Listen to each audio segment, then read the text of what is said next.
Trematogaster biroi, Camponotus irritans, Nicobarensis japonicus, Pilicornis, Sylvaticus, Cruentatus, Ethiops a Lateralis. No ty kráso, tu bude zase video. Prostě Camponotus je život.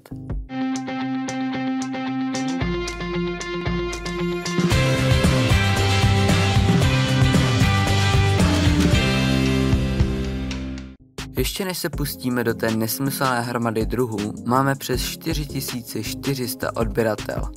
Je to neuvěřitelné, ale 5000 tu bude co nevidět.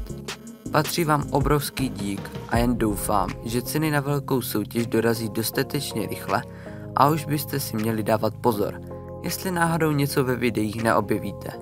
Víc vám zatím neřeknu. Camponotus confer irritans. Už si vůbec nejsem jistý druhem, ale takhle se ty druhy podle porovnávání fotek určují jen velmi těžce. Mám pár důvodů, podle kterých by to pseudoirritans nebo irritans měl být, ale nedávno podle určitých fotek jsem zjistil, že pseudoirritans je více barevný, červený. No necháme to asi tak, ale mám specimeny, podle kterých bych to snad v budoucnu mohl zjistit. Vlastně na videu jste irritans viděli naposled 7. prosince a potom na streamu v lednu. Ale ti z vás, co mě sledují na ostatních sociálních sítích, mohli sledovat, jak si kolonie vedla. Tak si chronologicky projedeme, jak to s nimi vypadalo. Ještě v prosinci, kdy měli 6 dělnic, přišli o 3, když jsem se jim snažil vyčistit zkumovku. Jedna dělnice zdrhla kdo ví kam, další pošla po tom, co jsem mi vytahoval z rukávu a třetí pošla stářím. Z toho důvodu jsem je dal někdy začátkem ledna do malého 3D tištěného formikária. Ztráta těchto dělnic je nijak nezpomalila, protože už měli spoustu kukel a dalšího plodu. Zpočátku obývali jen 2 komůrky a krmil jsem je do trubičky. Taky můžete vidět, že dělnice opravdu milují cukrovou nebo medovou vodu a po kapce se krásně všechny zadečky nafouknou.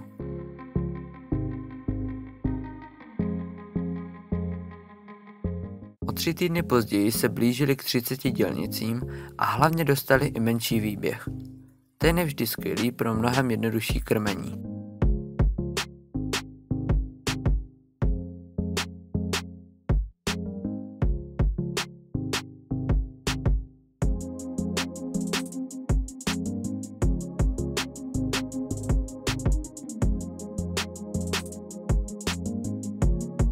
Už pořádně velká kolonie, která mě 4. března překvapila jinou dělnicí.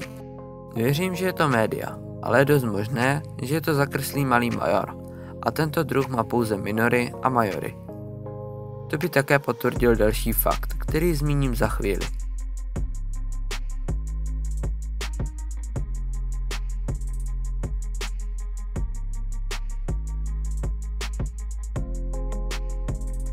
Už za pár dní po první média dělnici se v kolonii vylíhl první major, který na rozdíl od 7 mm dělnic měl něco málo přes 10 mm a krásně velkou hlavu.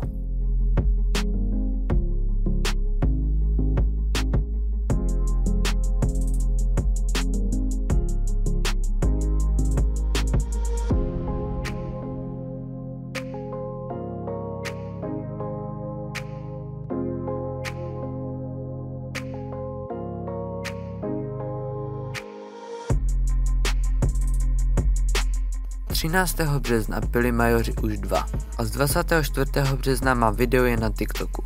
Tam je kolonie víceméně už v celém hnízdě, ale pořád není tak plné.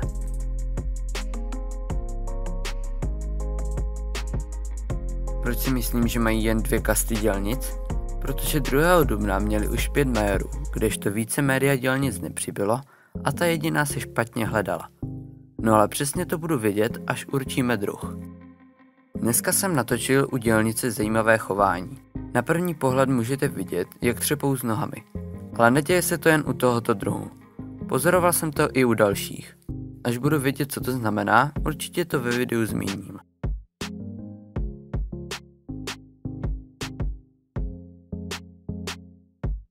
Když se podíváte pořádně, dělnice s zadečkem klepe. Dělají to hlavně, když dostanou do výběhu novou potravu a někdo psal, že je to způsob uvolňování feromonů do okolí.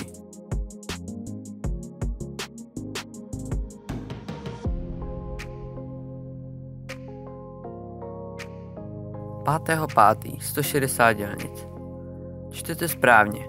V ten den jsem nafotil všechny komůrky a přečetl průměr dělnic ve výběhu a s pomocí jednoduchého počítadla na internetu jsem zjistil, že kolonie má přes 160 dělnic a 4 plné komory kukel, larev a nespočet vajíček.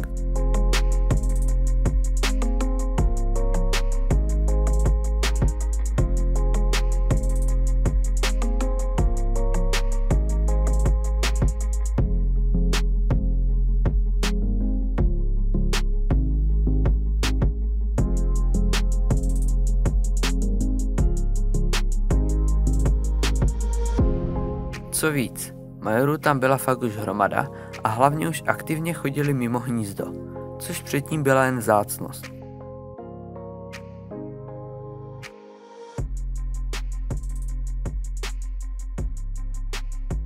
Hnízdo už bylo velmi plné a v ten den jsem také na Discordu oznámil, že tuto kolonii budu prodávat.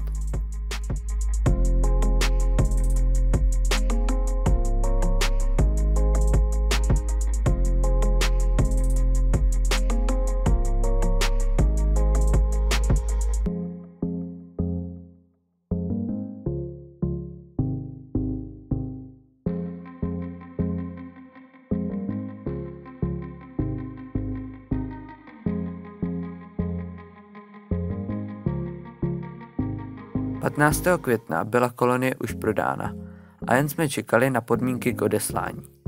Dělnic snad ještě přibylo. Užijte si poslední záběry této kolonie a ještě něco vám o nich řeknu.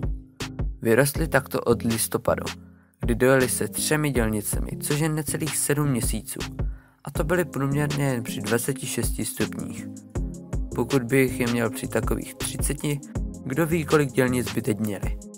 Pokud kolonii přitápíte, je důležité, aby teplota byla kontrolována termostatem, nebo aby topení bylo jen v jedné části hnízda, aby se mohli v případě potřeby přesunout do chladnějších částí. Předejdete tak problémům.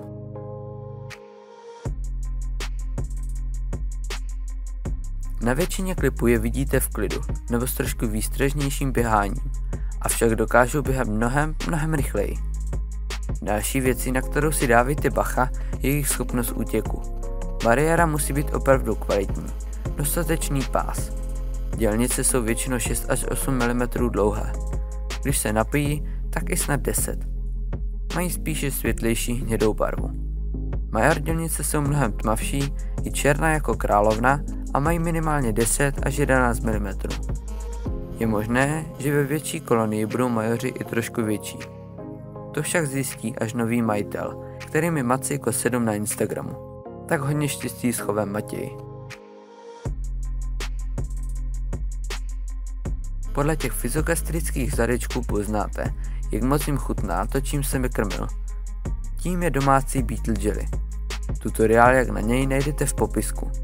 To poslední, které jsem dělal, mělo výrazně víc vody a cukru, takže ideální kombinace pro tyhle mravence.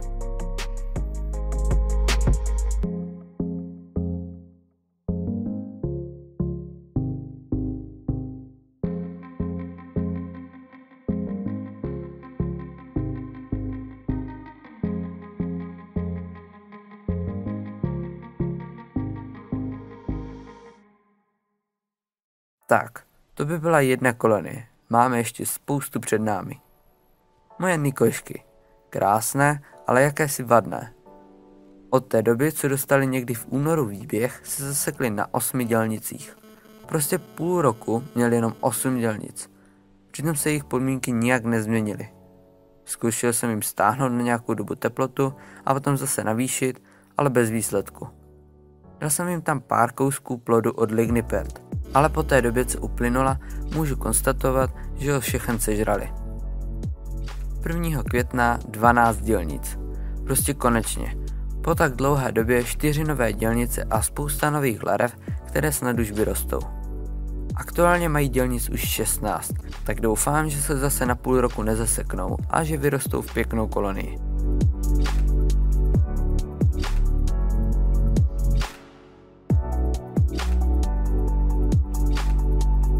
Moji Japončíci jsou na tom ale ještě hůř. Dojeli s 8 dělnicemi a postupně to kleslo až na 6. jsem si teď docela jistý, že královna není oplodněná a dělnice byly brood boost nebo je teď prostě vadná. Během té doby jsem mi přestěhoval do nové skumavky, protože starou si zasvinili. Stejně jako Unico a Falax jsem jim dal pár larev od Lignipert. Jaký byl výsledek? Larvy rostly, jedna se zakukla a po 3 týdnech jsem 15. května konečně spatřil dělnici. Tohle mi dává naději na to, že by se s touto kolonií mohly ještě dělat zajímavé kousky, i když královna neklade. Je to smůla, tohle jsou zrovna jedni z těch větších druhů Asie.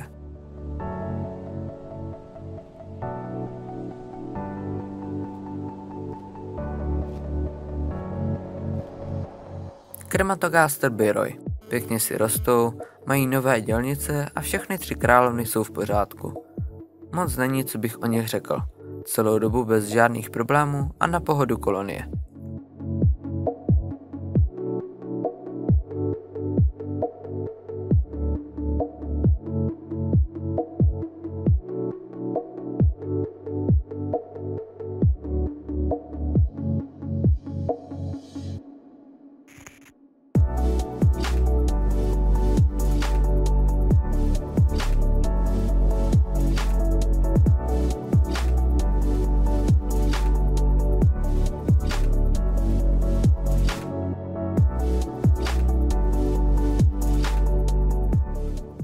A jdeme na nové krásné mravenešky, na které jsem čekal od objednání přes 2 měsíce, i když se mi zdálo, že to byla fakt věčnost. Celkem 7 kolonií 4 různých druhů z Francie. Všechny jsem přistěhoval do nových skumavek a nakrmil hned, co jsem přišel domů. První z nich je Camponotus pilicornis. Královny nejsou tak mohutné, ale mají media e majoris atraktivní zbarvení. Moje královna je ale tmavší. Je však dost možné, že je to normální, protože tento druh se vyznačuje oranžovými až takovými růžovými vajíčky, což ona má. Další je podobně velká královna s dělnicemi druhu Camponotus sylvaticus. Berevně je královna tmavá, oranžovo-hnědá, ale dělnice a majoři mají torax spíše do takové tmavé červené. Co mě ovšem zaujalo, je agresivita královny. Ta sice není nějak u Camponotus neobvyklá, většina vystresovaných královen Camponotus začne kousat a potírat kyselinu mravenčí, ale zajímavější byla dělnice, která mi zdrhala po ruce, byla vyplašena a v pozoru prohledávala okolí. Ta stála jakoby na špičkách, hodně vysoko se natáhla a hlavně měla zadeček směrem vzhůru. Dost tak připomíná Colobopsis explorans jejich zadečky nahoru.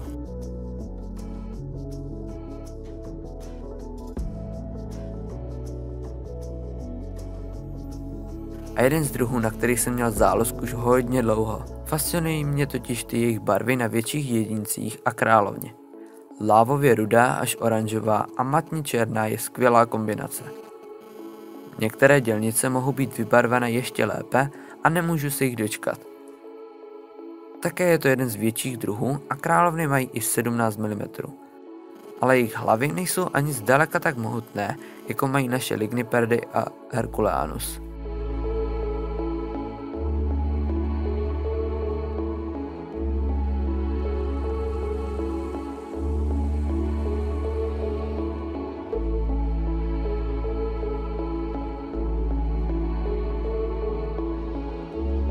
Nejmenší královna z tohoto balíku je Camponotus aethiops. Tento druh žije i v České republice. Je to menší, leskle černý mravenec. Celkově se mi líbí. A hlavně to byly 2 kolonie, které měly více dělnic.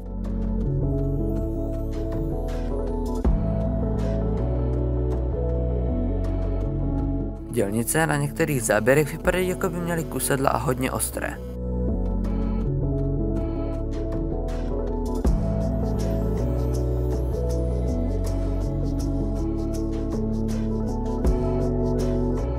Poslední balíček s posledním druhem, Camponotus lateralis. Také super druh z jihu Evropy, ale není pokaždé všechno bez problémů. A královna dorazila mrtvá. Je to menší druh, který nemá kastu media dělnic a hlavně má stejné zbarvení jako Crematogaster scutellaris. Najdeme je velmi často spolu a nevšímavý si je jednoduše splete. Rád bych si je sám porovnal doma a ukázal.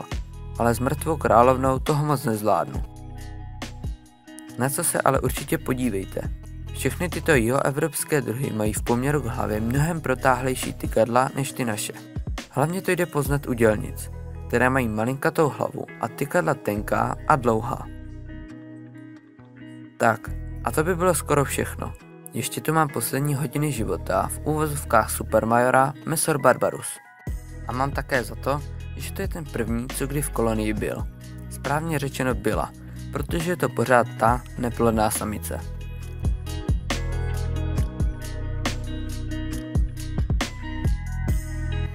V posledních momentech je hrozně zpomalená. Vůbec na nic nereaguje a tak si můžu takto pohladit.